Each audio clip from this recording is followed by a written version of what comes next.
Mínimo necesario, elevando el nivel del debate político y cultural. Sean bienvenidos a una nueva conversación necesaria, esta sección en la que tratamos todo tipo de temas y buscamos siempre ángulos que vengan desde la filosofía, la política, la historia, la literatura, la música, y ahora pues vamos a dar un nuevo enfoque desde la enología, con un amante del vino, sobre todo el mexicano, que es el querido, amigo y respetado Ricardo Cárdenas. Él es licenciado en Relaciones Internacionales por la Universidad Autónoma de Baja California. Estudió su maestría en Ciencia Política en el Colegio de México. Actualmente es funcionario público. Él es oriundo de Ensenada y creció en el Valle de Guadalupe. Entonces, ¿quién mejor para hablar con nosotros sobre el vino y sobre todas las repercusiones culturales que tiene este líquido que Ricardo? Te saludo, Ricardo. ¿Cómo estás? Alfonso, ¿qué tal? Buenos días. Un abrazo allá hasta las tierras germanas. Gracias por aceptar participar con nosotros. Y bueno, yo lo primero que te quiero preguntar, Ricardo, creo que para nuestro auditorio también, creo que lo primero que tenemos que hacer es alejarnos de esta idea de que el vino es nada más un líquido, ¿no? Creo que es una versión muy simple. Entonces, mi primera pregunta para ti es, ¿para ti qué significa el vino? Bueno, es un tema complejo que tiene muchísimas aristas, ¿no? Hablar del vino como bebida, como elemento de identidad cultural, ha permitido y ha sido uno de los grandes elementos catalizadores, ¿no? De muchos debates en el ámbito historiográfico, cultural, de las ideas, en fin, tiene una amplia repercusión. Entonces, encasillarlo, reducirlo simplemente a una bebida alcohólica, pues es justamente, por un lado, creo que lo que estaría haciendo es reflejar un poco una visión del mundo contemporáneo, si lo reducimos en esa medida, y nos perderíamos, ¿no? El poder comprender cuál ha sido la evolución de esta bebida que ha despertado pasiones y que ha sido uno de los grandes elementos fundacionales, civilizatorios en Occidente y en otras partes también, la periferia de Occidente, ¿no? Entonces, el vino para mí, en el caso específico para mí, pues bueno, es una bebida mágica, es una bebida que puede transportarte a otros terruños, a otras culturas, a otras ideas, y que, bueno, permite generar este diálogo y estas conversaciones que desde la época de la Grecia clásica, ¿no? Se generaban a partir de una copa de vino. Ha sido también el generador de rutas comerciales, de intercambios económicos, con esas primeras globalizaciones, ¿no? Del mundo conocido en su momento, intercambio de ideas, culturas y distintos elementos en distintas rutas a partir de su desarrollo, ¿no? Pero sí, es una bebida que tiene una complejidad, hay que entrarle por distintas etapas y que, bueno, ha sido sumamente estudiada, venerada, interpretada, ¿no? En distintas civilizaciones y culturas, cada una, ¿no? A partir de sus códigos culturales. Pero sí, el vino es eso y por supuesto, es una excelente bebida para acompañar los alimentos, pero eso sería solamente reducirlo a una visión contemporánea, ¿no? A una visión contemporánea muy, muy utilitaria, ¿no? En ese sentido. Oye, Ricardo, pues para abrir boca, me parece que has tocado muchísimos temas interesantes.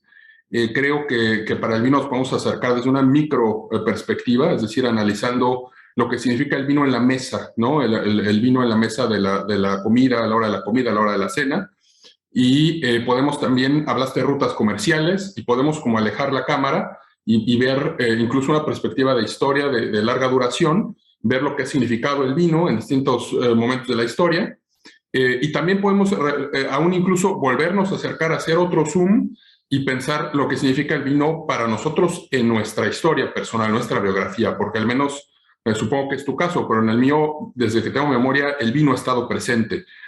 O sea, no quiero decir así como que nos embriagábamos desde los 3 años, pero aunque sea en la parte cultural, en la parte religiosa, por ejemplo, pues está, aunque uno no tenga una religión, por ejemplo, en nuestro caso mexicano, católica, romana, pues culturalmente, ya sea en los museos, en las pinturas, en la música, en el tema de las iglesias, está pues esta connotación del vino, sagrada del vino, ¿no? El vino como la sangre de Cristo, o el vino milagroso, como en las bodas de Caná, ¿no? Estas bodas, este pasaje bíblico en el que Jesucristo transforma agua en vino para llenar un banquete. Entonces tenemos ya como que muchas cosas aquí sobre la mesa, valga la expresión, pero yo quiero quizá empezar por nuestra aproximación personal. Y para hacerlo, quiero leerte un pequeño fragmento de Sergio Pitol, este libro que se llama El viaje.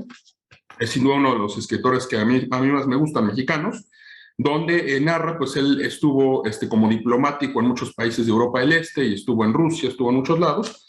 Y aquí tiene una entrada. Este libro es un libro, digamos, interesante porque es una mezcla ensayística como de diario y mezcla pues sus impresiones en Georgia, ¿no? En esta zona de Europa del Este. Y te quiero leer este pasaje porque quiero que me digas después, o sea, ¿cuál fue tu primer contacto con el vino? Pero bueno, empiezo. Las botellas, Sergio Pitol fue invitado a un banquete con intelectuales, etcétera, en Georgia, y él lo anota en este diario. Las botellas de un vino casi negro circulaban sin cesar. Hubo un momento en que todo el mundo hablaba sin saber con quién. Mi intérprete vertía al francés frases sueltas de aquí y allá, palabras que no se enlazaban con nada, o en lugar de traducirme cosas que me interesaban, lo que hacía era describirme los gestos y movimientos de los personajes, lo que me hacía sentir en un escenario actuando una pieza de Ionesco.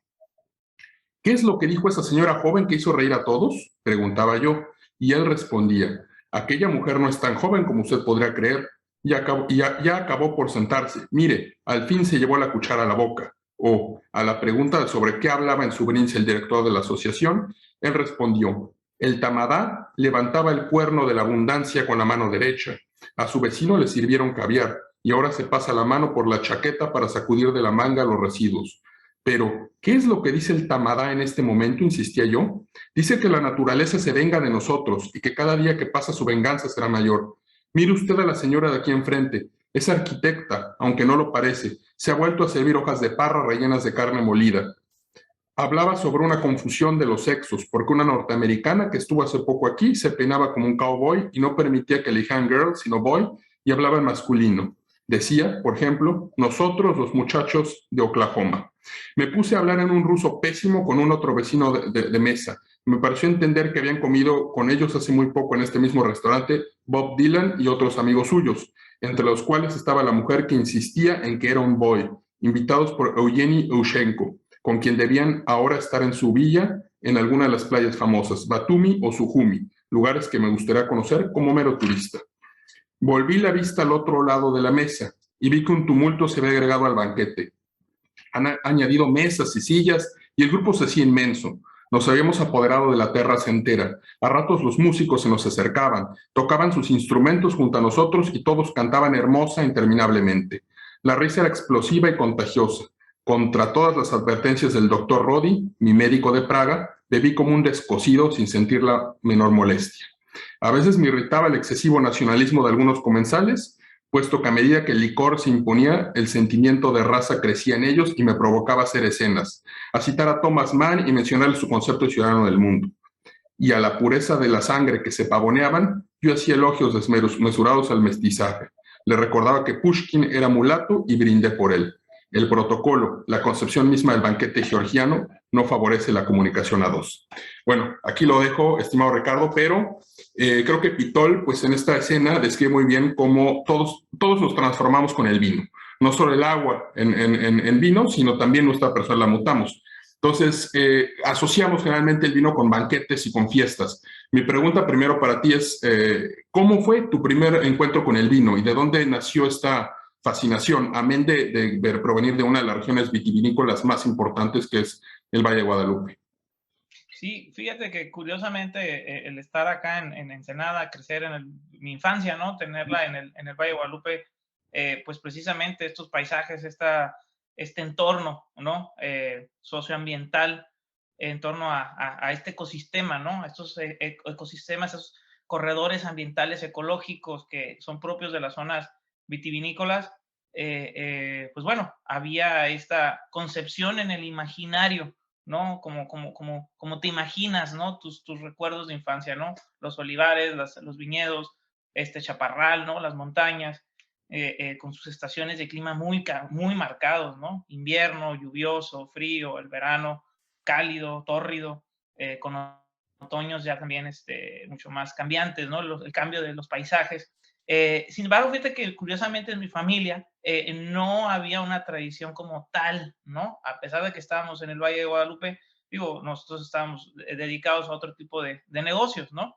Pero sí tenías esa concepción del vino como elemento cultural de la región, pero en mi historia personal no había este acercamiento, ¿no? Decir lo contrario sería mentir. Entonces, no había un acercamiento. ¿Cómo es mi acercamiento personal? Precisamente ya cuando estaba en la adolescencia, ¿no? Es cuando empiezo yo un poco a explorar y es definitivamente la universidad donde sí de plano, los parte final de mis años universitarios, sí le dedico a ya su estudio de investigación y, bueno, hasta trabajar en el sector, ¿no? Pero sí, ese es un poco el desarrollo personal, ¿no? Sin embargo, el Valle de Guadalupe como tal, y digo, no quisiera concentrar esta charla en la región, simplemente para decir el panorama a aquellos que no conocen, ¿no? O que no han tenido la oportunidad de visitarlo, pues sí tiene una tradición muy larga, muy antigua de producción vitivinícola, hablando en términos de Baja California, que es una zona recientemente joven, ¿no? Incorporada a la historia moderna, contemporánea de nuestro país, pero para términos locales, pues sí es antigua, ¿no? Desde la primera arribo de justamente rusos molocanes que estaban asentados en la zona donde Sergio Pitol está haciendo esta narración del banquete georgiano. Los molocanes son una secta disidente de la ortodoxia. Ellos, pues bueno, las represiones zaristas los hacen que se vayan a las periferias del Imperio Ruso, específicamente a la zona de la Transcaucasia, donde está Georgia, Armenia y lo que ahora se le llama Azerbaiyán,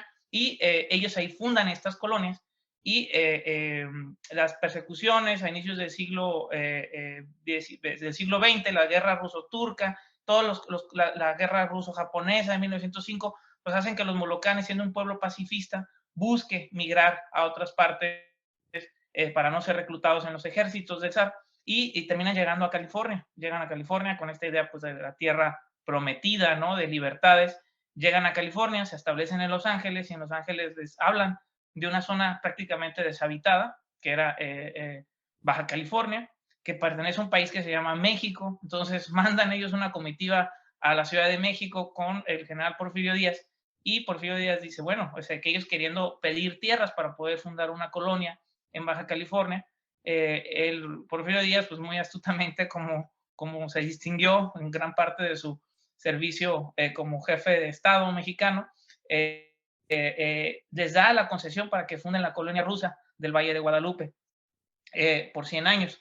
Y así es como los rusos molocanes llegan. Esta gente que viene con esta tradición de climas mediterráneos, como es el sur de la Transcaucasia, del Cáucaso, detectan que la zona tiene las mismas condiciones climatológicas para producir vid, esa vid que ellos conocían y trabajaban en Georgia, en Armenia, y empiezan a desarrollar la vitivinicultura aquí en la región de Ensenada. Es así un poco la larga historia que tiene para la zona la producción vitivinícola, pero en el caso específico mío es un poco más de un descubrimiento personal y de redescubrir mi entorno, ¿no? O sea, a veces cuando creces en un espacio como que no lo logras valorar, pero es cuando sales, cuando vas al extranjero, cuando tienes oportunidad de contrastar otras visiones, cuando realmente pues logras revalorar y reapreciar el paisaje, el ecosistema y el espacio donde estás, ¿no? Entonces, eso es un poco más o menos mi trayectoria y bueno,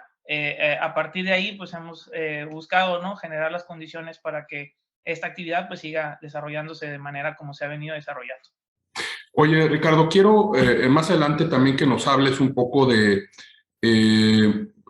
o sea, primero me interesa saber, para el público también, no conocedor en estas artes, sobre los climas, por ejemplo, que se necesitan para el cultivo del vino, sobre los cuidados que se tienen que hacer, sobre las maderas y las barricas, etcétera. Y a lo mejor nos puedes hablar un poco del mosto y de las distintas fases del vino, pero antes de eso, ahorita hablabas un poco del Valle de Guadalupe y que tú tuviste, digamos, que salir un poco como Ulises, ¿no? Ir a lo largo del mundo y volver, ¿no? A Ítaca. Y entonces uno está a veces inserto en el paisaje, en un paisaje cultural, y como dices, solo la manera de como descubrir lo que tiene ese paisaje cultural es salir y verlo desde fuera. Y eso me hizo pensar todas estas, porque con el vino también, además de estas cosas, cuestiones filosóficas, cuestiones históricas, comerciales, tocamos un tema también que es el de la nacionalidad, de la identidad. Y no tanto, o sea, no tanto un nacionalismo agresivo, que puede tener esas notas, sino también una necesidad humana por identificarse como grupo humano. Y me llevó a pensar este himno nacional de Eslovenia, que Eslovenia tiene las estrofas forman, como Carmina Figurata, creo que se llama, forman copas de vino. Entonces, Eslovenia, esto yo lo supe en una prueba de vino a la que asistí hace algunos años, que tienen una gran tradición de vitivinícola, ¿no? Que yo no conocía, porque realmente asocia a una Europa en vinos con Francia, con España, con Italia, incluso con Portugal, que yo sé que a ti te gusta mucho Portugal, pero con Eslovenia no. Entonces, yo te quiero preguntar, ¿tú coincides conmigo en que el vino tiene un papel fundamental como para fortalecer la identidad de los pueblos? Por supuesto, no podría estar más de acuerdo. Bueno, imagínense lo que sería Francia sin sus vinos, ¿no? O sea, el nacionalismo francés está anclado en buena medida en ser y portar orgullosamente en haber establecido las técnicas modernas, ¿no? Del vino contemporáneo que tomamos se hace a partir de la visión y las técnicas francesas de vinificación, de añejamiento, de producción. Entonces, por supuesto, el vino forma parte de la identidad de los pueblos y es lo que ha estado formando acá en Baja California, un estado que si bien tiene sus elementos culturales interesantes, pero que el vino ha venido todavía a anclar mucho más, ¿no? Y que le ha venido a dar un soporte cultural de orgullo, de arraigo y pues sí, de exaltación, ¿no? De decir, nuestra tierra produce esto, ¿no? Y lo presumimos y lo tratamos de llevar y compartir y demostrar en nuestro país y en el caso de Baja California y en el mundo, ¿no? Pero por supuesto, Eslovenia, todos los países de la antigua Yugoslavia producen vinos, están en la franja de la ruta del vino, ¿no? Antes de entrar ya a elementos técnicos, sí me gustaría un poquito para cerrar así la parte histórica, ¿no? Y aprovechar lo que decías del pasaje de Pitol, Sí, de Sergio Pitol, este buen veracruzano, ¿no? exacto. Políglota y amante rusofilo y que tenía una visión, un enorme bagaje cultural, perfectamente identifica y no es coincidencia que haya establecido esta anécdota en Georgia, en esta ex república soviética, para hacer mención del vino. ¿Por qué? Porque Georgia está considerado, entre Georgia y Armenia, la cuna de la vitivinicultura. Esta planta, la vitis vinífera, existen varios tipos de vitis, pero la vitis vinífera es específicamente la que produce el tipo de uvas que se pueden utilizar para hacer vino. Es una planta rastrera, trepadora, que solamente con la intervención humana es como se puede producir vinos de alta calidad. Es la mano del hombre, la intervención del hombre, la que permite esta producción de vinos de calidad, porque de lo contrario, si se deja a la vitis vinífera su desarrollo por sí misma, pues bueno, se va a expandir hasta donde pueda, hasta donde permita, y eso ¿qué es lo que evita? Pues que la producción de vinos de calidad pues se diluya. ¿Por qué? Porque la planta está concentrada su energía en expandirse. En cambio, cuando la controlas, la reduces, la vas tratando, pues permites que esta energía y esta fuerza de la vid pues se concentre en su producción de uva, ¿no? Entonces, ese es básicamente el origen de la vitivinicultura. A partir de ahí, estamos hablando del año 6000 antes de Cristo, es alrededor, es lo que dicen los científicos, los historiadores, las pruebas que se han encontrado arqueológicas. Los georgianos aseguran que ellos son el origen del primer vino. Los armenios dicen tienen la bodega más antigua hasta el momento registrada por la humanidad, es la cueva de Arení, una zona que sigue produciendo vinos hasta la actualidad. Y bueno, en esa cueva es donde se han registrado las pruebas de carbono 14 que registran restos de vino, ¿no? Entonces, es en esta zona de Transcaucasia donde se va a empezar a producir de una forma ya consciente, ¿no? Por el hombre entre Georgia, Armenia y el norte de Irán, los montes Zagros. Irán es muy importante, bueno, Persia, actualmente Irán, la antigua Persia, los montes Zagros, es ahí donde los científicos y los historiadores establecen el área originaria. Por ejemplo, la antigua Mesopotamia, ¿no? La bebida de Mesopotamia era la cerveza, y era una bebida netamente humana, o sea, era una bebida que no necesitaba, que necesitaba la intervención del hombre para poderse desarrollar. Sin embargo, con el vino, la concepción mística, filosófica va a ser distinta. ¿Por qué? Porque uno va a ser su escasez.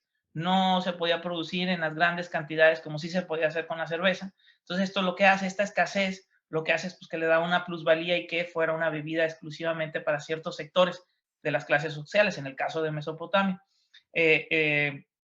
Hay grabados cuneiformes en el Museo de Londres, ahí están, del rey Ashurbanipal, donde está él con una copa de vino en algunos banquetes, en fin. Desde esa época al vino se le empieza a llamar como la cerveza de las montañas. ¿Por qué? Porque si uno ve la geografía del creciente fértil, Mesopotamia, pues esta tierra de entre ambos ríos, ¿no? El Tigris y el Éufrates, el origen de la civilización, ¿no? De la vida urbana como tal. Pero si uno ve la geografía, va subiendo conforme se va hacia el norte, hacia las montañas del Cáucaso y la península de Anatolia, se llega a la altiplanicie armenia, ¿no? Que es toda esta gran meseta por el lago Van, el río, el monte Ararat, y es ahí donde en estas montañas donde se generan las primeras vitis viníferas. De ahí baja por los ríos Tigris y Éufrates, bajan los galones llenos de vino, y a partir de ahí pues empieza a distribuir por todo el Medio Oriente, y del Medio Oriente, por supuesto, a la cuenca del mar Mediterráneo, para después pasar a Grecia, Italia y en fin el resto de los países europeos y el norte de África. Sin embargo, es ahí el origen, ¿no? El punto de encuentro en este territorio, en este espacio geopolítico que históricamente ha sido el encuentro y choque de culturas, civilizaciones y de imperios, ¿no? A la fecha lo seguimos viendo con toda esta turbulencia que hay sistemáticamente en el Medio Oriente.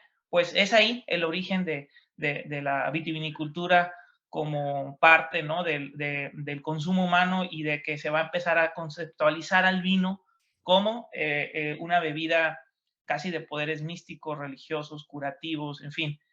Uno revisa los textos, ¿no? de los clásicos, de cómo se interpretaba, por ejemplo, el vino en la antigua Persia, y bueno, es fascinante, ¿no? Cómo se le empieza a dar esta conceptualización de una bebida mágica. ¿Por qué? Porque el proceso de fermentación que se da de manera natural en el vino y que logra convertir el azúcar de la uva en alcohol, pues no lo conocía aquellas civilizaciones, ¿no? Nosotros tenemos el privilegio de vivir en una época contemporánea donde ya ha habido avances tecnológicos, científicos que nos permiten comprender cuál es el proceso. Sin embargo, en aquella época no existía. Entonces, que unas uvas fueran transformadas en una bebida que tampoco se tenía mucho conocimiento de qué era el alcohol, pues esta intoxicación que se generaba, pues se le otorgaba un poder místico, religioso y sagrado, ¿no? Es por eso que el vino va a tener esta concepción, sí, a lo mejor un poco más de élite, pero de también una concepción mística, religiosa, y que va a permear en las futuras religiones que van a también nacer en la región, ¿no? El judaísmo, el cristianismo y el islam. Porque las tres tienen al vino conceptualizado como parte fundamental y central de sus identidades, aunque podamos pensar que en el islam pues, no está prohibido el consumo del alcohol. Sin embargo, el Corán pues, tiene muy claro el papel de vino también en su sistema religioso, asociado a una divinidad, ¿no? Entonces, es básicamente ahí el origen de todo esto que estamos hablando posteriormente, ¿no? Oye, qué bárbaro, Ricardo. Ahora sí nos hiciste un gran recorrido, un gran arco trazaste por todos estos orígenes míticos de la bebida. Y me quiero detener en el aspecto del espacio mitificado, que lo has, se asoma un poco ahorita en estos comentarios que haces, porque hablas del monte Ararat, por ejemplo, y la mayoría de bueno, yo pienso, cuando me dicen el vino, pienso en Baco, ¿no? O pienso en Dionisio. Y precisamente al pensar en Dionisio, esto me llevó a pensar ahorita a un poema de uno de mis poetas favoritos, que es Friedrich Hölderlin, este poeta alemán, bueno, suavo, ¿no? El territorio que ahora es alemán, que se llama Pan y Vino, se llama Brot und Wein, se llama el poema, y lo que hace en este poema Hölderlin es enlazar la figura de Dionisio con Jesucristo. De esa manera trata como de adaptar la mitología clásica a las necesidades de ese periodo de la Ilustración que está terminando y el romanticismo temprano. Es decir, trata como de activar esta idea de los mitos, de la que se va a nutrir mucho el romanticismo. Me llama la atención eso porque, digamos, pone el mismo, la intuición nos dice, bueno, el cristianismo acabó con los dioses antiguos, pero justo en tu recorrido lo que haces, y me gustó mucho cómo lo planteaste, como que el vino va bajando, ¿no? Como va cayendo del monte Ararat, y va, como va formando ríos que precisamente llevan a esos territorios, ¿no? De Asia Menor o de Grecia, etcétera. De ahí saco dos, y bueno, es un poco también lo que hace, lo que trata de hacer Hölderlin, como decir, bueno, somos parte de este flujo mítico. Y él, la figura que utiliza para enlazar a Jesucristo y a Dionisio es el vino, precisamente, ¿no? Él habla del vino consagrado y del vino que es el mismo que de este dios, que luego Nietzsche contrapone a Apolo, ¿no? Como el dios Dionisio Baco, el dios de las fiestas, del desenfreno, del baile, ¿no?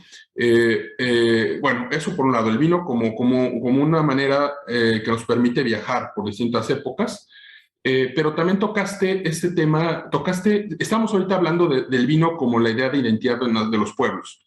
Y pienso, por ejemplo, en Armenia, que Armenia es un pueblo amenazado constantemente por sus vecinos.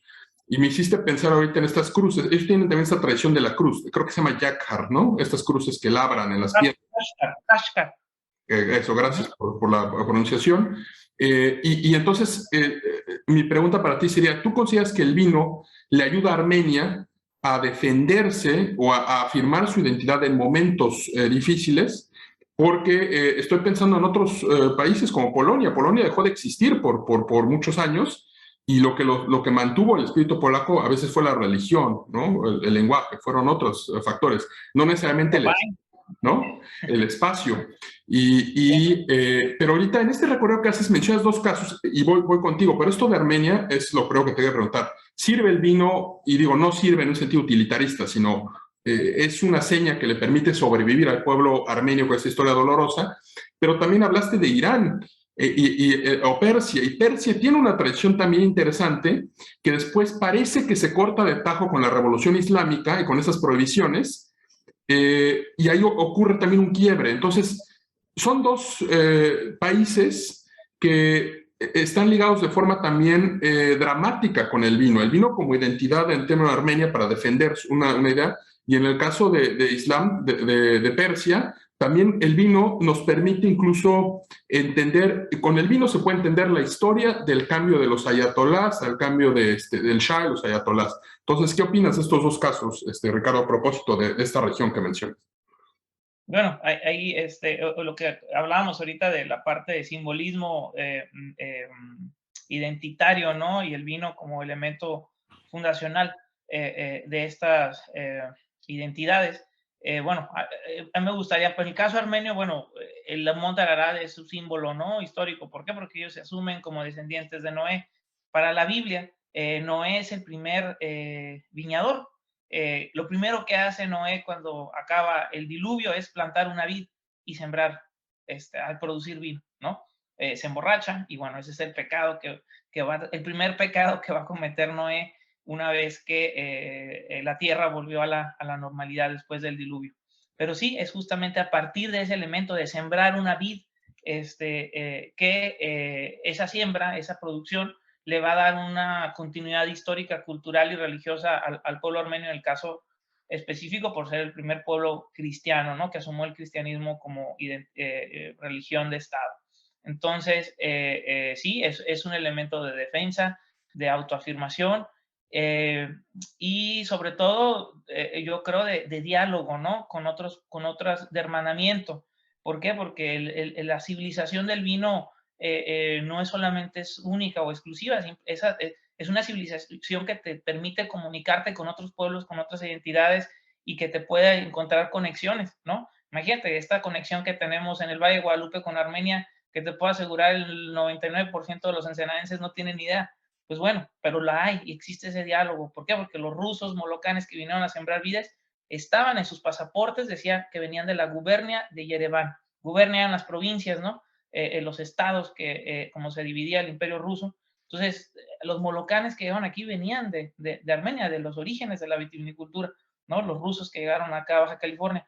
Pero entonces el vino te permite este diálogo, esta comunicación con otros pueblos y culturas, y en el caso armenio así lo ha sido, ¿no? Desde la época, bueno, a lo largo de su historia, y por supuesto ya en tiempos modernos, en la Unión Soviética siguieron siendo grandes productores de vid que era utilizada para hacer brandies más que vinos, pero que en la época ya de la caída, después, posterior a la caída de la Unión Soviética, pues ya toda esta diáspora armenia dispersa alrededor del mundo, pues ha regresado con inversiones, ¿no? Para recuperar estos viñedos históricos, armenios de Argentina, armenios franceses, de Estados Unidos, que están recuperando estos viñedos y le están dando nuevo impulso, ¿no? A la vitivinicultura en la zona.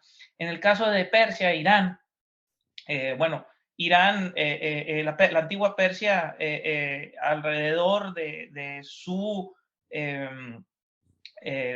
tramo identitario, pues el vino también era un elemento fundamental, ¿no? Una de las cepas históricas que actualmente predomina en el mundo, la Syrah, pues bueno, viene de esa zona, de los Montes Agros, cerca de Persépolis. Syrah está muy cerca de la gran capital, ¿no? De Darío el Grande y los grandes emperadores persas, ¿no? Que combatieron a la Grecia, a los griegos clásicos, en fin, el lugar donde estaba, giraba, ¿no? El poder geopolítico en el mundo clásico antiguo, pues estaba ahí. Y los persas eran el otro gran polo, ¿no? De poder. El vino siempre fue fundamental. Hay una leyenda ahí que cómo se descubre el vino en Persia, muy bonita, ¿no? Una de las mujeres de la harem, ¿no? El consorte que tenía el rey, el Shah persa, por ahí del año 5000 antes de Cristo, estas uvas que estaban ahí se las comían, no había el conocimiento, la técnica para procesarlas. Sin embargo, dejan unas uvas en una ánfora, ¿no? Se quedan ahí. Y lo que se produjo pues, fue un proceso de fermentación, de maceración carbónica. ¿Por qué? Porque al estar toda esta pila de uvas juntas, pues se fueron aplastando y eso generó un caldo, un mosto que de forma natural, con las levaduras naturales que tiene la propia cáscara de la uva, pues transformaron ese azúcar natural en alcohol. Para ellos, estas uvas, pues no eran, las tenían un poco ahí como para ver qué pasaba, o sea, no las quisieron tocar. Y una de las esposas del harem, ¿no? Del Shah, va y quiere probar, se quiere envenenar con ese líquido que estaba ahí, porque tenía dolores, tenía muchos pesares. Y bueno, en realidad lo que pasó es que se puso muy contenta y fue como se dieron cuenta que este proceso de maceración carbónica descubrieron pues el vino, el proceso de fermentación en la antigua Persia. A partir de ahí, Persia se convierte en un consumidor y productor de vino. Y va a ser aquí muy interesante cómo esta identidad que se ancla en los persas se va a contraponer con los griegos, ¿no? Como las antípodas, ¿no? La antítesis. Los griegos cuando empiezan a tomar vino lo hacen de una forma en la cual buscan diferenciarse de los persas, ¿no? ¿Por qué? Porque los persas eran los que se exceden, son los que no reducen, no. En la antigua Grecia el vino se reducía con agua, era la forma civilizada en cómo se tenía que tomar, no era tomarse el puro mosto líquido directamente, eso era ser un poco bárbaro. Entonces, ¿por qué? Porque era lo que hacían los persas. Entonces, en Grecia se reducía, se hacía más líquido, y de esa manera, pues los efectos del golpe de alcohol, ¿no? Al momento de ingerir la bebida, pues eran menores y permitía conversaciones más largas en los simposios o en los eventos donde se consumía el vino. Pero es justamente esa, se va a traslapar, ¿no? Se hace una diferenciación en cómo la manera persa de tomar vino versus la manera griega, dando origen a la concepción de este-oeste que hasta la fecha pues seguimos viviendo, ¿no? En el mundo contemporáneo. Y ahorita que hablas de Persépolis, por asociación semántica me vino a la cabeza pues esta cómic que después hizo película de Marianne Satrapi de Persépolis, que lleva ese título, que no tiene que ver con la ruina arqueológica, ni con estos leones alados y demás, sino es la historia de esta chica que vive ese cambio cultural en Irán de los finales de los años 70. Pero hay una secuencia para mí muy simbólica de esa historieta o de esa película, que es cuando llegan unos guardias a revisar que no se esté tomando vino, a catear la casa, y corren a tirar el vino por el excusado. Entonces, después ya uno cuando empieza como a investigar más se da cuenta que al final, pues como todo, ¿no? O sea, cualquier régimen nunca puede controlar cada aspecto de la vida cotidiana, entonces había momentos en los que estas vigilancias pues realmente se hacían de la vista gorda y entonces se generó un mercado negro de vino, según es lo que entiendo, ¿no? En estos, a Lo pesar existe en el Irán contemporáneo, ¿no? de... Algo ahí, ¿no? Digo, estamos dando como saltos históricos así de la antigüedad al mundo contemporáneo, ¿no?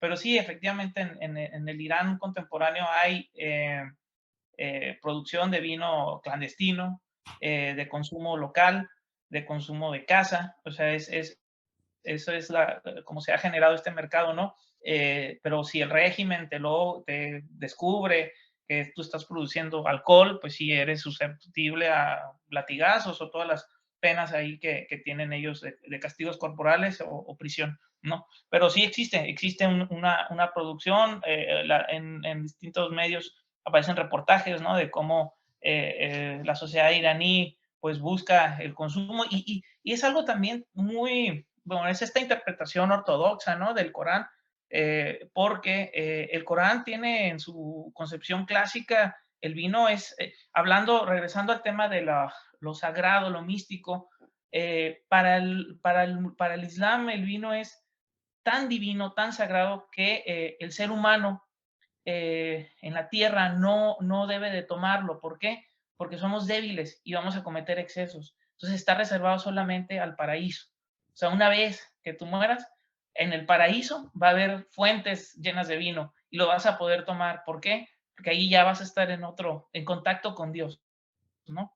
Con Alá. Pero está prohibido en la tierra. ¿Por qué? Por la naturaleza débil del hombre, el cual tiende a los excesos y no se logra moderar. Entonces, por eso se hace la prohibición terrenal. O sea, el Corán lo que hace es llevar a un grado máximo de divinización del vino, y es tan divino que no se puede tomar en la tierra.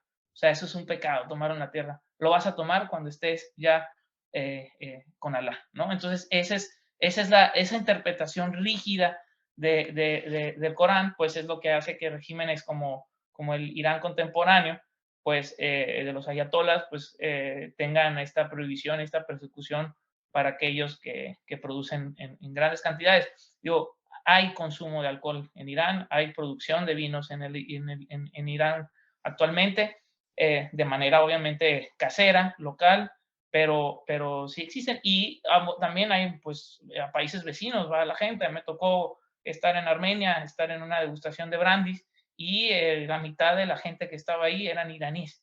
O sea, y todos iban un poco a probar coñacs, a probar brandis, a probar vinos. O sea, era un poco como el desfogue, ¿no? De este régimen autoritario, extremista, pero pues tienes al lado al vecino armenio, cristiano, secular, donde puedes ir a tomar alcohol sin problema alguno, ¿no? Entonces, eso es un poco cómo funcionan las dinámicas ahí de la zona entre estos dos países, que por muchos años fueron enemigos también. La Armenia clásica, una de sus grandes, la identidad cultural y religiosa armenia se forma en contraposición de lo persa, ¿no? Persa es el gran hegemón de la zona. Los armenios con los primeros que combatían eran contra los persas, mientras Occidente estaba discutiendo en el concilio de Nicea y de Milán, todas las concepciones que van a regir al cristianismo occidental, a Roma. Los armenios que ya eran cristianos estaban defendiendo a la cristiandad en contra de los reyes, de los chás persas, ¿no? Entonces, no tenían tiempo, pues, para participar en estas discusiones cuando tenían que defender a la cristiandad en el campo de batalla, ¿no? Pero sí es justamente esta contraposición de estos dos países, de estas zonas, a partir también de un producto como es el vino. Me gusta que hayamos llevado a los que nos están escuchando a esa región y para hablar del vino, porque creo que el sentido común nos hubiera llevado por Francia o por Portugal o España o Italia, ¿no? Entonces, creo que ya ganamos mucho al momento de como hacer patente que existen estas regiones. Y es más, tú nos has esclarecido que el origen proviene más de Armenia o está más ligado allá que a lo que dictaría el sentido común. Ahora, pues sí, dimos estos brincos, pero estuvimos, digamos, concentrados en una parte geográfica y hablamos también de el vino como en su función, digamos, mítica para separar o para crear identidades.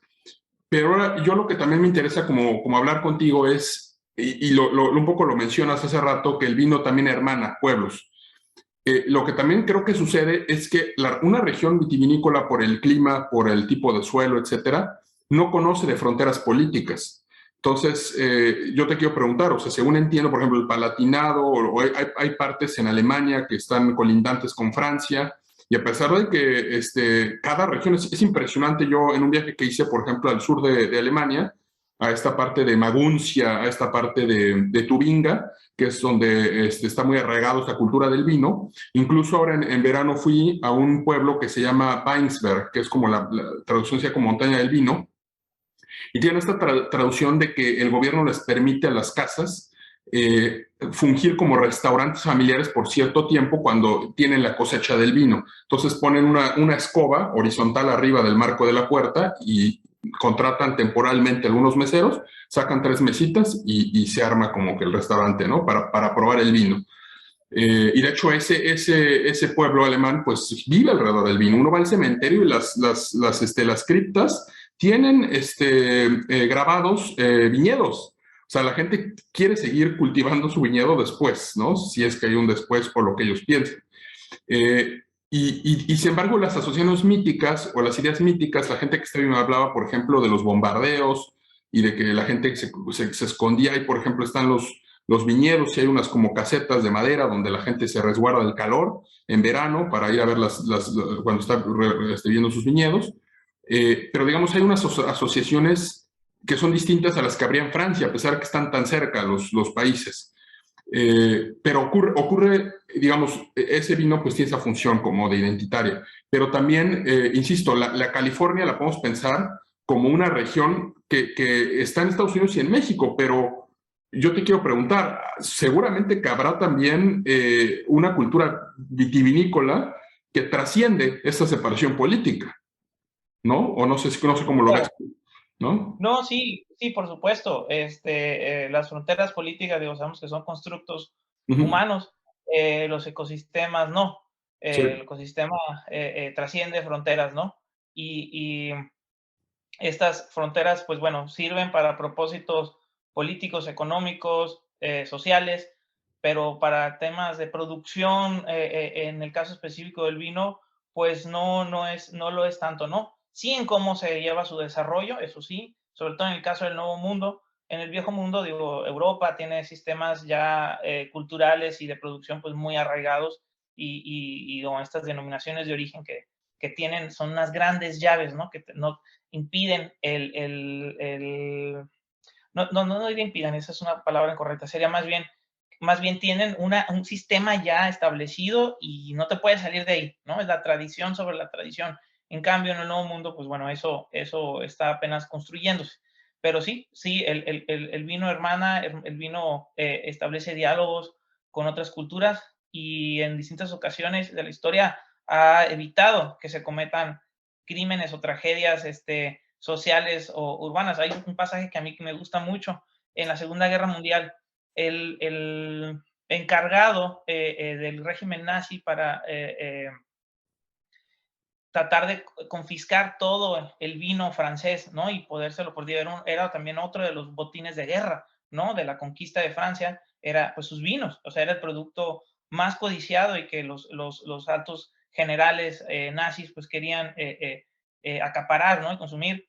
En ese momento, bueno, al que mandan de enviado, ¿no? Para tratar de hacer todo esa confiscación, pues era, no recuerdo su nombre, pero este general alemán, pues previo a la guerra era uno de los grandes mercadores, ¿no? Del vino francés en Alemania. Era un gran broker, ¿no? Como les llaman en la actualidad. Este hombre se encargaba de comercializar vinos franceses en Alemania, tenía muchísimas relaciones con todos los productores de vino francés, en Burdeos, en la Borgoña, en Champagne, en fin. Y durante la Segunda Guerra Mundial sí hubo y sí pasó por el alto comando, ¿no? El alto mando del ejército alemán, pues el arrasar a París, el dejar a París en los escombros. Pero en ese momento, quien era el alcalde de París era Taittinger, productor de espumosos de champán francés, que logró, a través de este general alemán, que era el broker, ¿no?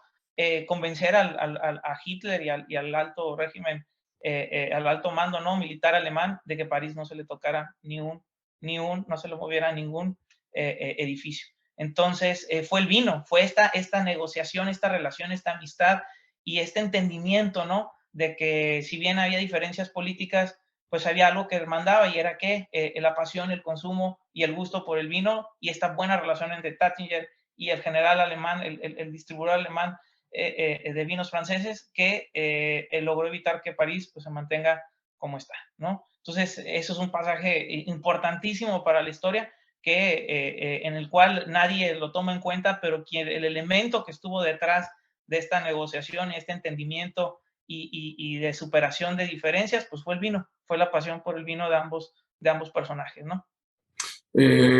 Oye, no, pues la verdad es que, insisto, ya creo que hemos dejado muy claro que el vino es algo más allá que un líquido, que una bebida embriagante. Hemos hablado de la parte como histórica, hemos como repasado este origen ahí en Armenia, hemos hablado de la supervivencia incluso del vino, a pesar de los cambios de regímenes políticos en estas regiones. Y yo quiero que entremos, Ricardo, si te parece bien, aspectos un poco más técnicos, pero antes de que entremos en los aspectos más técnicos, quiero aquí para el auditor recordar unos versos de Octavio Paz que me gustan mucho, porque resaltan de algo que no hemos hablado ahorita mucho, que es la parte como erótica del vino. El vino tiene una parte erótica que está, digo, más allá de la cuestión esta comercial, ¿no? De que siempre venden el 14 de febrero que cenas con vino y velas y los globos.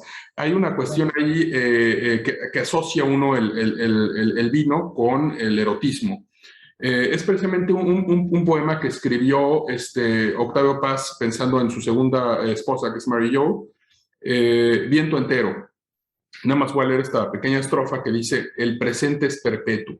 21 de junio, hoy comienza el verano. 2 o 3 pájaros inventan un jardín. Tú lees y comes un durazno sobre la colcha roja, desnuda como el vino en el cántaro de vidrio. Entonces, muy pasiano estas como imágenes, como con digamos, estas pequeñas cosas como el durazno, como el chopo de agua, como la salamandra, que utiliza para de ahí crearnos un mundo o sea, imaginar a esta mujer como desnuda en una colcha roja como el vino en un cántaro de vidrio. Es decir, uno accede, o sea, ese erotismo en el sentido que no nada más es algo carnal, sino que esa transparencia del cántaro te permite acceder a la esencia del vino entera. O sea, no está cubierto el vino, ¿no? Pero a la vez esa pureza que lo cubre, pues lo hace como, no lo pervierte, no lo vuelve algo vulgar.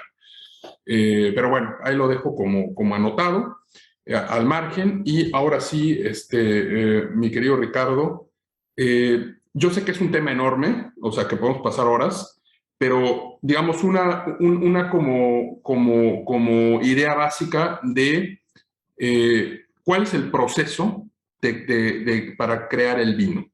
Ya hablaste un poco y me gustó esto que dijiste, que es la mano del hombre interviene en la naturaleza, pero no, al menos yo no relaciono intervención como industrial, así de arrasar claro que ahorita ya nos dirás con los adelantos tecnológicos, seguramente una competencia que se libra fuerte entre la producción en serie masiva y la producción artesanal, pero me imaginé cuando dijiste del paisaje, que es, Baja California es un paisaje, es un tipo de árbol, es un tipo de matorral, es un tipo de suelo, es un tipo de arquitectura, pensando en las misiones incluso, un tipo de vista, y eso es lo que a veces creo que en el turismo no se le da, el turismo masificado no se le da valor a eso, al paisaje original. Pero antes de eso, por favor, ¿cuál sería un proceso, digamos, tradicional para tener este líquido que inspiró a Sergio Pitol y a Octavio Paz? Bueno, y a Noé, ¿no? A Noé y a Jesucristo en las bodas de Caná. Bueno, vamos a ir para hacer un breve paréntesis. El primer milagro de Jesucristo es eso, transformar el agua en vino. Exacto. O sea, de su ministerio. El milagro con el que inicia fue eso, ¿no? Como símbolo de felicidad, de que la gente siguiera alegre, ¿no? En esta boda, es transformar el agua en vino, ¿no? Es ahí cuando se empieza, su divinidad se materializa, ¿no? Sí. Entonces, es ahí, ¿no? Su poder místico. Entonces, habla de la concepción, ¿no? De cómo se encuentra arraigado, ¿no? En este paisaje cultural de la humanidad. Para ser así muy breve, el vino tiene distintas fases, y con los adelantos tecnológicos, pues cada vez hay mayores elementos, ¿no? En los cuales se va adicionando, ¿no? Al proceso de producción. Sin embargo, pues todo empieza en el viñedo, ¿no? Todo empieza en la tierra, es a partir de ahí lo que te va a dar el carácter, el destino y la identidad de cada uno de los vinos. Sin viñedo, pues es difícil el que puedas tener vinos con carácter, con personalidad.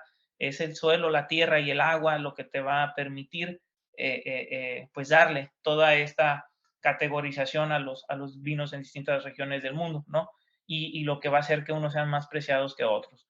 Entonces, el trabajo empieza en el campo, empieza justo en la primavera, cuando la vid, después de reposar durante el invierno y en la que es podada, ahí es donde se empiezan a tomar las primeras decisiones. El trabajo del vino es todo el año, a lo largo del año, o sea, no se descansa. Es un trabajo que tiene que ver con bodega, con viñedo, en la tierra, en el campo, y ya en la parte de mercadotecnia, de la distribución, ¿no? El marketing, que también es fundamental en estos tiempos. Entonces, estas tres grandes fases se entrelazan, pero por supuesto, lo central, lo primordial es el trabajo agrícola, es un trabajo de agricultura. Si no se entiende esa fase, ese procedimiento, ese pilar como estructura, todo lo demás se cae. O sea, el viñedo es un trabajo agrícola, un producto agrícola. A partir de ahí, de ese trabajo en el campo, que lo que mencionaba, o sea, se tiene que podar en invierno las vides, se toman decisiones, cuántos brotes vas a querer, cuánta producción. Eso también avisorándolo en casos, en las zonas como acá en Baja California, donde hay escasez de agua, pues cuánta agua vas a tener para poder hacer la irrigación al viñedo, ¿no? Entonces, en el caso de zonas semiáridas como acá, esas decisiones se toman en zonas como el norte de Europa o zonas con mayores niveles de precipitación, pues ahí no es necesario irrigar, ahí lo que se quiere es estresar la vid. Acá están ya sobreestresadas, acá lo que hay que hacer es aliviarles el estrés. Entonces, todo depende, ¿no? El proceso va a ser dependiendo del contexto, del entorno, las condiciones climatológicas que tienes, pero bueno, básicamente es así en invierno. En la primavera la planta va a empezar a florecer, va a empezar a brotar, le llaman, hay un lagrimeo, ¿no? Del brote, que es una especie de resina que empieza a salir, y es ahí que la vid sale de su periodo que está invernando y despierta, empieza el florecimiento, y de esas flores van a surgir los futuros ramos, ¿no? Los futuros racimos. hay un proceso ahí cuando ya empieza a formarse el pequeño racimo, que se le llama ya cuando empiezan a engordar y se empiezan a hinchar los granos de la uva, ya estamos entrando ya al verano. En verano, bueno, para esto, todo este tiempo, a lo largo de todo este tiempo, pues hay que estar muy cuidadosos con el tema de las plagas, ¿no? En zonas cercanas a las costas o con altos niveles de neblina, pues se generan también muchas plagas, entonces eso hay que mantener ahí bueno, aquí hay dos vías, ¿no? El uso de agroquímicos o técnicas biodinámicas, ¿no? Eso es básicamente agricultura ecológica versus, pues, ya los productos comerciales químicos, que, bueno, por supuesto, también son válidos. Digo, ahorita han estado, pues, en la mira, ¿no? Y han sido fuentes de altas críticas. Sin embargo, digo, tampoco se les puede negar su impacto positivo, ¿no? A lo largo de la historia y que, bueno, es ahora sí una decisión de mercado, de concepción filosófica, de lo que quieres proyectar, ¿no? Pero bueno, se controlan las plagas a lo largo de la primavera, el verano, y conforme van engordando los racimos, ¿no? Las uvas, se llega a un proceso se le conoce como el embero. El embero es ya cuando empiezan a pigmentarse. En el caso de las uvas tintas, se empiezan a pigmentar, las blancas siguen en su proceso ya de acumulación de azúcares y por lo regular, bueno, acá en las zonas semiáridas como California, las vendimias, las cosechas empiezan pues mucho antes que en zonas de climas más templados, ¿no? En Europa, en Alemania, tenemos vendimias muy tardías, ¿no? En octubre, finales de octubre, principios de noviembre, todavía se está cosechando. Acá en zonas cálidas, pues las blancas empiezan desde julio, y hasta algunas tintas como la tempranillo, en fin, y agosto, septiembre, todavía ya octubre también se alcanza a piscar algo, pero ese ya es el proceso ya de la cosecha de la vendimia, ¿no? Que estamos entrando ya directamente una vez que se termina el proceso de pigmentación, el embero, se cosecha, bueno, se tiene que esperarse un poco a ver, estar siempre checando los grados de concentración de azúcar y de acidez, son los grados Brix. Eso va a permitir que pues ya la decisión ahí tanto del ingeniero agrónomo, del viticultor, como el enólogo pueda tomar la decisión a cuánta azúcar tú quieres tener para el tipo de vino que vas a querer producir. Si vas a querer vino robusto, pues con mucha potencia y todo, pues vas a tratar de que tenga mayores cantidades de azúcares. Si quieres vinos mucho más ligeros, mucho menos concentrados, más bebibles de día a día, que no sean tan pesados al paladar, pues también ahí vas a estar. Son decisiones que se tienen que ir tomando, ¿no? Pero cuántos grados de azúcar vas a querer, ¿no? Y una vez que pasas la vendimia, la cosecha, pues se viene ahora el trabajo, pasas del trabajo en el campo agrícola, ahora pasas al trabajo ya de enología. Es la concentración del enólogo o del winemaker o de la persona que está haciendo el vino en la bodega. Ahora se viene el trabajo en bodega. ¿Por qué? Porque una vez que piscas la uva, que hace las cosechas, pues se viene el proceso de fermentación, ¿no? El trabajo enológico es demandante, es comprometedor, son meses, ¿no? Un par de meses, que es trabajo diario en bodega, en estar concentrando las fermentaciones, se tiene que despalillar, se separan los granos de uva, se parten y a partir de ahí empieza el proceso, la magia, ¿no? De la fermentación. El mosto que sale del jugo de la uva, en el caso, bueno, son procesos distintos, blancos y tintos. Blancos, se separa automáticamente la cáscara, ¿no? El ollejo, todo lo que rodea la uva de líquido, y se hacen vinos con mucho más claros, más frescos, mucho más con buenos niveles de acidez, pero sin contacto con las cáscaras ni las pepitas, ¿no? Las semillas de la uva. En cambio, el tinto, pues sí hay un contacto con la cáscara, y pues el contacto va a ser dependiendo también qué es lo que quieres hacer. Si quieres un vino con colores muy densos, muchos polifenoles, la extracción de sabores, pues vas a hacer varios remontes al día, estás constantemente viendo que la fermentación no se detenga. Hay que hacer propicio para que las levaduras puedan transformar ese azúcar en alcohol, ¿no? Tienes que tenerles todas las condiciones adecuadas para que las levaduras hagan su trabajo, ¿no? Y que no se detengan. Para que no, pues se detiene, pues se viene un serio problema ahí en volver a reactivar el proceso de fermentación. Entonces hay que hacer todas las condiciones para que ese microorganismo pues genere esa bebida mágica, ¿no? Bueno, se termina el proceso de fermentación alrededor de unas 2 semanas, dependiendo. Son unos vinos que llegan a fermentarse en 10 días. Eso es un poco más o menos el ritmo, ¿no? Que le vayas haciendo, marcando, todo a través de un control de temperatura, porque es la temperatura la que nos va a llevar, va a ir controlando el procedimiento rápido de transformación del azúcar en alcohol por parte de las levaduras. Actualmente se le agregan levaduras industrializadas a los vinos. ¿Y es por qué? Porque permite, es ahí el juego, ¿no? ¿Qué tipo de aromas, qué tipo de sabores quieres que esa levadura le dé marque, ¿no? Entonces es como un recetario. Es ahí estar jugando, ¿no? Con levaduras, cuál le va mejor a qué tipo de cepas. En fin, hay un amplio catálogo, ¿no? La industria química pues ha tenido un desarrollo notable en los últimos 30 años y pues hay ahora sí que de todo tipo, ¿no? De levaduras. Es ahí también la magia, ¿no? De saber conocer tu producto y saber qué es lo que vas a utilizar para hacer ese proceso de fermentación.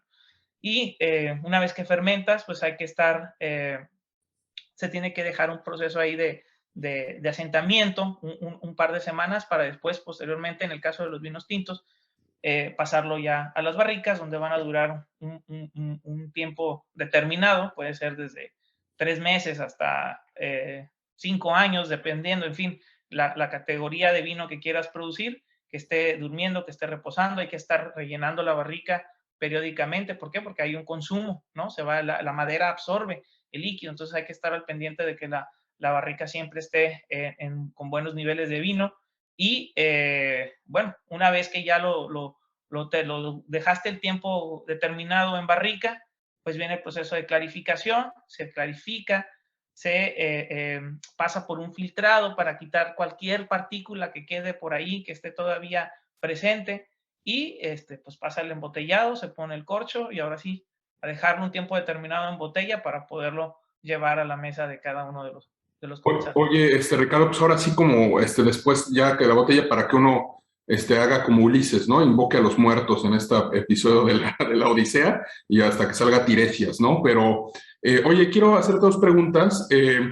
Esto de los agroquímicos, tú mencionas como para el control de plagas.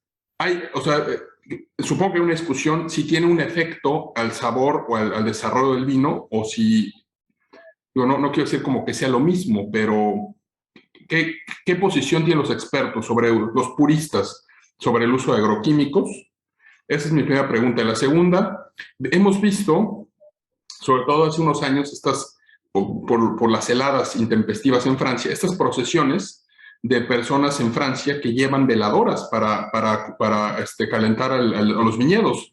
Te quiero preguntar, ¿cuál es la función exacta para nuestro auditorio de eso? Y a la vez reflexionar en voz alta que creo que todo este proceso que nos describes hay lecciones para la vida, ¿no? O sea, en esto de que te dices que hay que alimentar, o sea, la barrica de madera que dices que absorbe el vino, también recoge un tributo, ¿no? Para sí, y a la vez te devuelve, me imagino que cuando la vuelvas a rellenar, te devuelve también parte de lo que se llevó. Al momento, como dices, es un proceso de agricultura, entonces hay un momento de palpar o de tocar la tierra y de trabajarla, de la labranza originaria. Y ahí también supongo que hay momentos de desesperación, cuando una helada, un mal clima, un granizo te pueden destruir la vendimia. Entonces, ¿qué opinas de esto que te pregunto, del tema de los agroquímicos y esto de las veladoras y de estas lecciones de la vida? Una nevada, una granizada en el caso europeo, o acá en el caso de las zonas semiáridas, pues unas olas de calor que es como lumbre que te termina quemando tu producción. Entonces, esos son los grandes desafíos, ¿no? Que es parte del reto, ¿no? Que significa la producción vitivinícola, ¿no? La toma de decisiones, ¿no? En qué momento, en qué lugar, cuándo, por qué. Y bueno, el vino en buena medida va a responder a eso también. No puedes tampoco tratar de cubrir, sino que, digo, claro, hacer el mejor esfuerzo, pero hay elementos y hay decisiones que se van a ver reflejadas en el vino, ¿no? Y no lo puedes evitar y es parte de lo interesante, ¿no? De esto, de entender y comprender por qué supo así. Pues bueno, se tomó una decisión que fue tal, cosechar tal fecha. A lo mejor no tenía los grados que hubiéramos querido, pero pues eso era lo que se creyó conveniente en ese momento, ¿no? Y punto, no puedes hacerle para atrás. En el caso de los agroquímicos,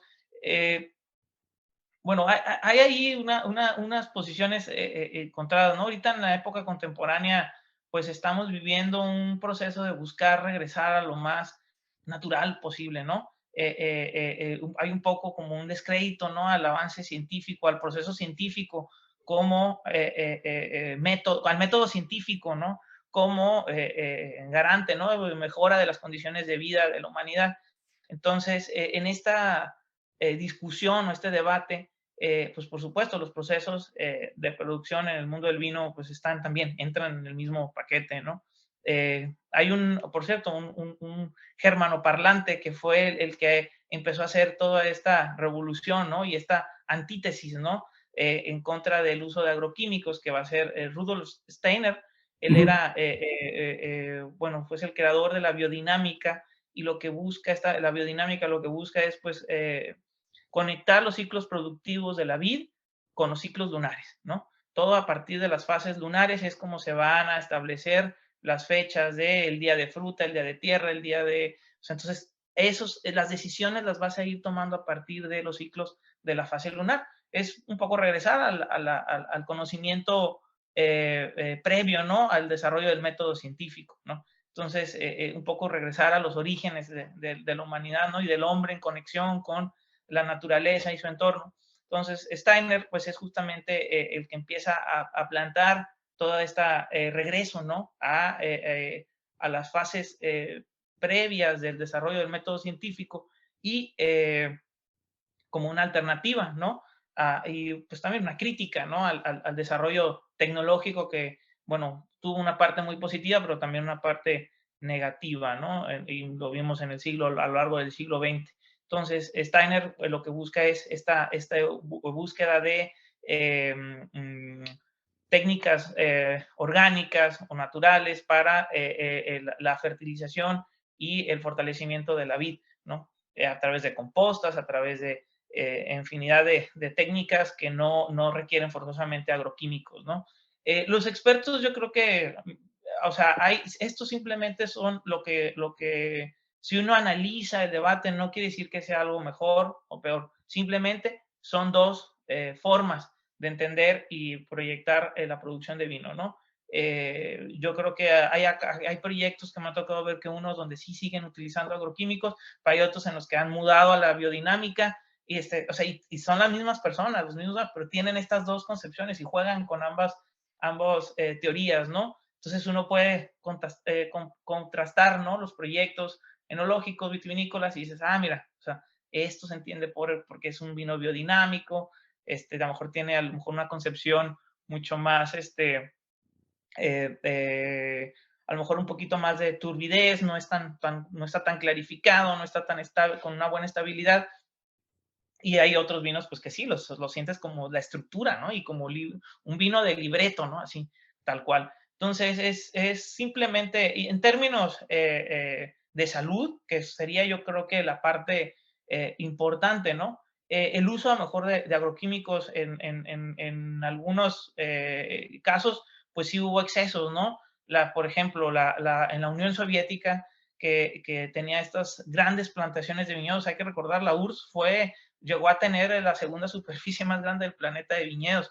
Entonces, y con esta concepción comunista, ¿no? De todo masificado, industrializado y grande, pues usaban muchos agroquímicos. Eso sí fue un exceso, ¿no?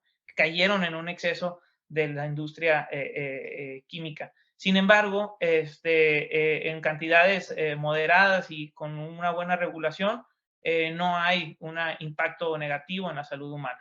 O sea, este uso de agroquímicos no hay, o sea,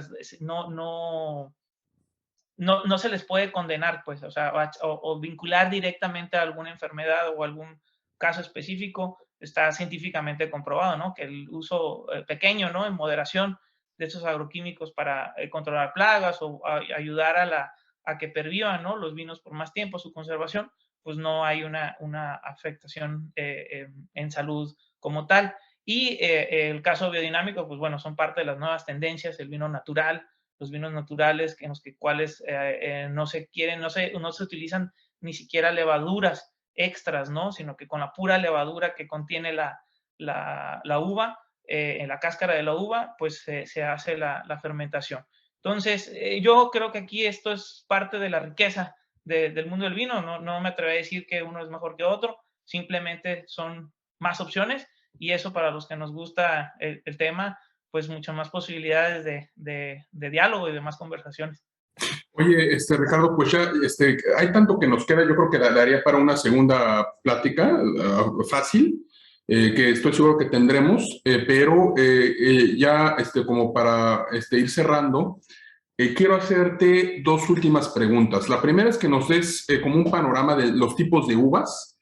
Yo sé otra vez que te pongo en aprietos porque es un tema que llena enciclopedias, pero al menos, porque hablaste, por ejemplo, de la uva Shiraz, ¿no? Y esa uva también tuvo un destino político, ¿no? Fue afectada por un cambio político. Me gustaría saber como qué tipos una como taxonomía de manera rápida. Y lo último que te quiero preguntar es, son tiempos difíciles para el vino, ¿verdad? Porque con esto también del coronavirus, pues eso afecta directamente a las personas que se dedican a degustar vino. Amén de todo el tema de la producción, amén el tema de las rutas comerciales que se entorpecen. Entonces, esas son mis dos preguntas, como háblanos un poco de las uvas y me gustaría que me des un poco de las perspectivas. También con esto de las industrias masificadas, se ha perdido un poco de artesanal o se lleva al otro extremo, da como de producto vegano, biológico, etcétera, pero que es pura fantochería, ¿no? Valga la expresión. Entonces, o no sé, a lo mejor te das otra opinión, pero por favor, Ricardo. Sí, bueno, hablar de variedades de uva, bueno, eso es entrar ahí a un mundo así infinito. Hay alrededor, bueno, el estudio más serio que hay, que he hecho es por una maestra, ¿no?, en el mundo del vino, que es Jancis Robinson. Es una crítica de vino inglesa que tiene una enciclopedia de las uvas que ella ha registrado, ¿no?, a lo largo y ancho del planeta. Entonces, ahí, en esa enciclopedia, registra alrededor de 4,000 variedades de uva, ¿no?, distintas. Entonces, es entrar a un tema muy, muy, muy denso. Lo que sí es que, bueno, ha habido ciertas uvas que por sus condiciones, pues han logrado imponerse sobre otras, ¿no? Es también un poco el darwinismo vitícola, ¿no? De Claro. cuál es la más fuerte, la que más se Ujú. adapta y al consumo y al gusto del paladar, pues son las que han sobrevivido y que se han expandido de una manera impresionante, ¿no? Entonces, por las condiciones del desarrollo contemporáneo de las técnicas vitivinícolas, pues el modelo fue Francia, ¿no? Y las cepas, las cepas francesas, pues han sido las que en mayor medida se han expandido por todos los rincones del planeta, ¿no? Tenemos en el mundo de los blancos, pues la Chardonnay, la Chenin Blanc, la Sauvignon Blanc, la Viognier, por decir algunas, ¿no? Que se encuentran ya en todos los rincones, ¿no? Y que Chardonnay, por ejemplo, es la uva más plantada en California. O sea, más que una tinta, son blancas, y la Chardonnay es la reina del vino en California, ¿no? Es un Chardonnay también un Chardonnay californiano, el que derrotó a los Chardonnays franceses, y para la identidad y orgullo francés, pues fue algo inaudito, ¿no? O sea, un contenido político, social. Luego, en una siguiente ocasión, podemos hablar de esa cata ciegas que tuvo en el 76 entre Francia y California, y donde el Nuevo Mundo, pues, se impuso, ¿no?, al viejo en París, y bueno, es toda una historia que ha sido motivo de películas, de libros, en fin, es muy, muy interesante. Pero sí, digo, en el caso de las tintas, pues sabemos que la Cabernet Sauvignon ahorita también ha habido que es una uva típica de Burdeos, francesa, pues se ha impuesto, ¿no?, en la época contemporánea, también a partir mucho de una parte de mercadotecnia, que era el otro componente que te decía, que creo que sería importante considerar en el tema del mundo del vino, ¿no? De la producción y de cómo se comercializa.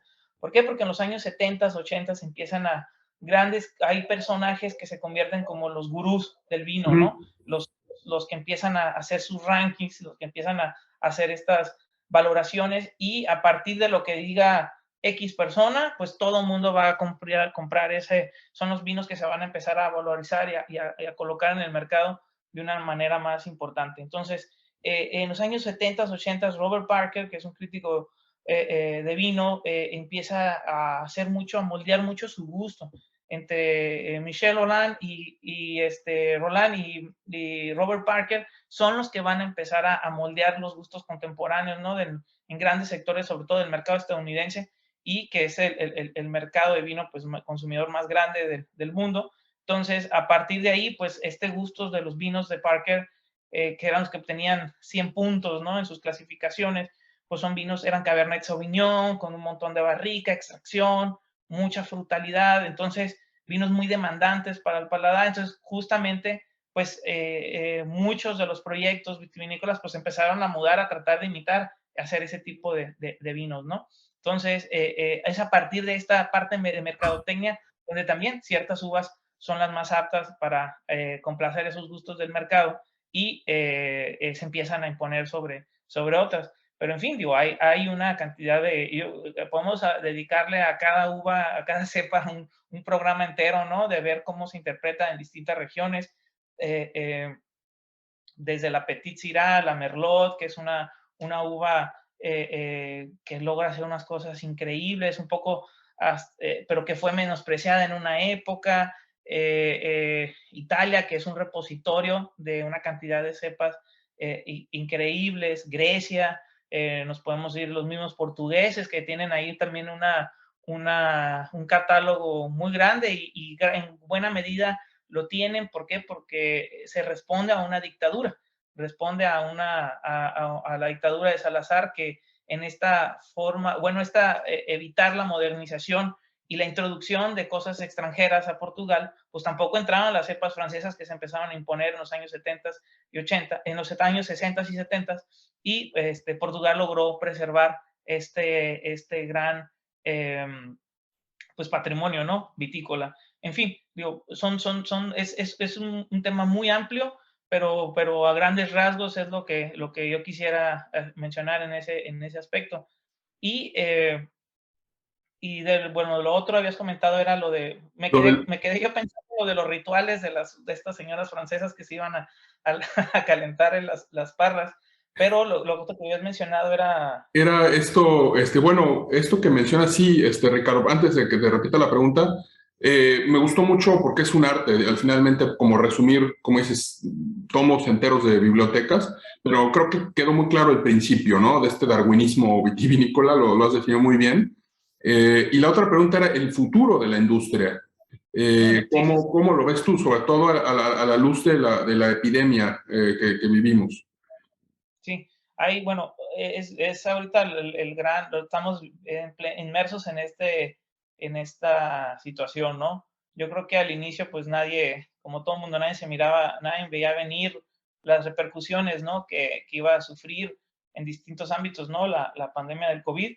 Sin embargo, bueno, en el caso específico, me gustaría, esto tendría como dos vertientes, ¿no? Uno desde la parte de producción y de la parte local, o sea, yo viéndolo desde el Valle de Guadalupe, Sí. pero el otro sería a nivel macro, ¿no? Como industria, como sector a nivel global. Entonces, a nivel local, yo creo que sí fue un poco un respiro para el Valle de Guadalupe, porque ante el turismo masificado que se ha venido presentando en la zona, pues bueno, la pandemia sí fue así como un poquito, a ver, hay que respirar, hay que volver al campo, menos eventos, más trabajo agrícola, más el terruño, ¿no?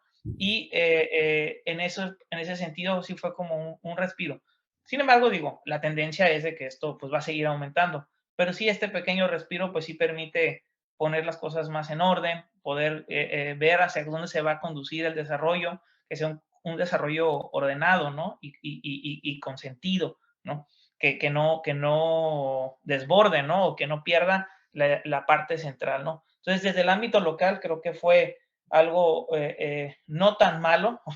Sin embargo, digo, la parte económica, por supuesto que la afluencia, la comercialización de muchos de los vinos, en el caso de acá y bueno, en California también, es que la gente pues va a las vinícolas, ¿no? O sea, va a hacer a los wine tasting, van a las degustaciones, compran sus botellas y gran parte de la distribución de las vinícolas que tenían ese esquema de negocios, pues sí se les vio un impacto, ¿no? Negativo. Y a nivel global, pues bueno, estamos viendo ahorita las repercusiones muy fuertes. Estaba leyendo el otro día que en Estados Unidos, o sea, ha caído el consumo muy grande y esto está, y la producción también, entonces esto está haciendo que el vino encarezca sus precios y si de por sí no es un producto que sea, digo, hay de todos tipos, ¿no? Pero un vino de rango medio, pues bueno, va a encarecer todavía más su costo, ¿no? Entonces eso es lo que pone bueno, si tenemos ritmos de consumo disminuyendo con precios más altos, pues esto avisora que se va a ir achicando todavía más el mercado, ¿no? Esto pasa en el caso de los grandes mercados, Estados Unidos, Francia, España, Italia, pero en el caso mexicano tenemos una tendencia de consumo a la alza y esas proyecciones están de aquí a 2050. Entonces, yo creo que para México, yo creo que hay se está despertando este gusto, este interés por el tema del vino.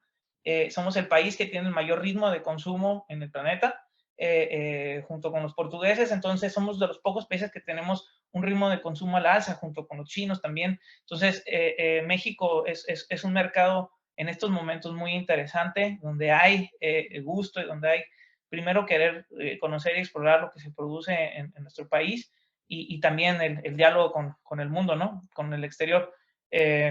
Tan es así que el próximo año Ensenada va a ser la sede del Congreso Internacional que organiza la Organización Internacional de la Vid, es como las Naciones Unidas del Vino, y la sede es Ensenada, va a ser el Valle de Guadalupe, entonces se viene todos los ojos del mundo vitivinícola van a estar acá en Baja California. Oye, Ricardo, pues bueno, pues entonces también yo creo que ahí es una oportunidad también para visitar Ensenada, ¿no? Para visitar el Valle de Guadalupe. A pesar de que hay otras regiones, está en México, ¿no? O sea, ya no nos dio tiempo de hablar, por ejemplo, de Tequisquiapan y de Querétaro y de todas estas. Me parece que han hecho cosas, ¿no? O sea, han activado un poco nuevo con esta ruta del pan y el queso y el vino, ¿no? Creo que hasta hay un festival que hicieron, ¿no? Sí, Aguascalientes, Coahuila, que tiene Ajá. pues la vinícola más antigua en nuestro continente, ¿no?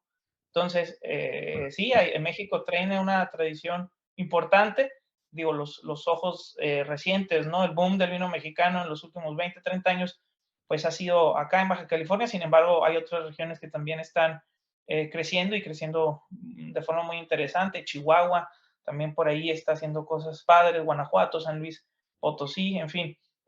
Hay otras regiones, sin embargo, pues sigue estando acá anclado el gran tema de producción pues fueron los primeros en competir, ¿no? A nivel internacional, entonces por eso la atención hacia Baja California. Y otra parte muy importante que no lo mencionamos, pero que habías planteado, ¿no? Al inicio de la charla, Baja California es el único parte de nuestro territorio que se encuentra en esta franja mundial del vino, que es de los grados 30 latitud sur al 50 latitud norte.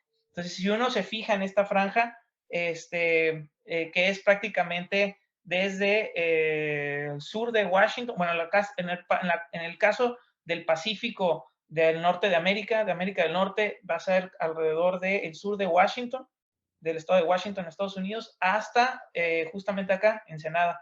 Acá estamos en el grado 32, latitud norte. Entonces, el resto del país queda fuera de esta franja mundial del vino. Sin embargo, bueno, por otras condiciones, hay microclimas que permiten la producción, ¿no? Altura, son vinos más de montaña, entonces eso permite que la vid pueda desarrollarse en buenas condiciones. Sin embargo, en términos, si nos vamos al libro de texto clásico, el de franja mundial del vino es 30 latitud norte al 50, ¿no? Si nos vamos al 50 en Europa, pues estamos allá en Alemania, estamos en Champagne, estamos, Baja California más o menos se podría posicionar como al sur de España o el norte de África.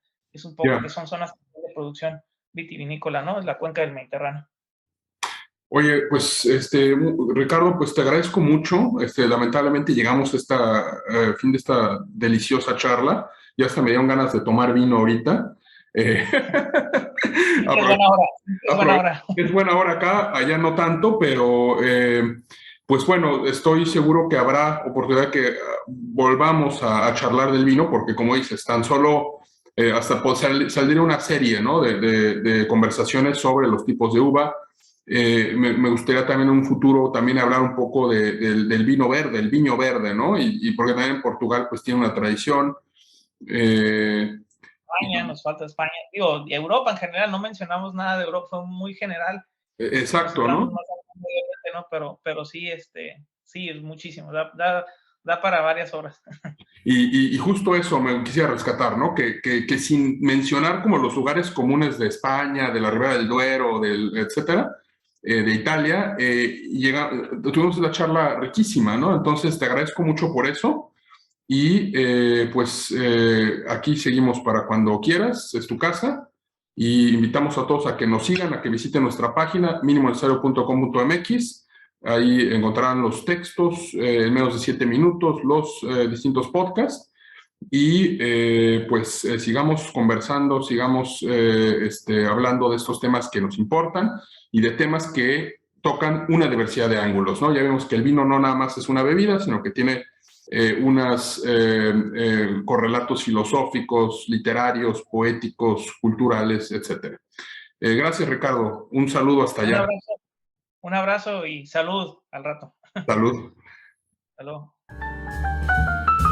Muchas gracias por escucharnos. Lo que sigue es que te suscribas, que compartas y, más importante, que nos envíes una creación propia, sea un texto o un podcast o cualquier contribución que eleve el nivel del debate político y cultural de nuestra época. Te esperamos con todos nuestros contenidos en minimonecesario.com.mx. Hasta la próxima.